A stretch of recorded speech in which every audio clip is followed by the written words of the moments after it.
അളവുകളിലാണെന്നെന്നും ഭൂമിയുടെ താളം പോലും പഠനമുറിയാണീ ലോകം നീളെ അറിവ്.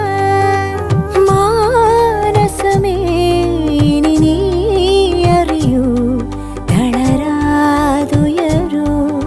ജീവിതം പരീക്ഷയെന്ന നേരറിഞ്ഞ് പുഞ്ചിരിച്ച് ഉള്ളിൽ ആശിച്ചൊരുന്നമെത്തണം. കണ്ണീരില്ലാത്ത നാളിലെത്തണം. പൂജ്യത്തിൽ നിന്നും ഒന്നിലെത്തുവാൻ ഇത്രയും നേരമോ ഇത്രയും ദൂരമോ? ഉള്ളിൽ ആശിച്ചൊരുന്നമെത്തണം.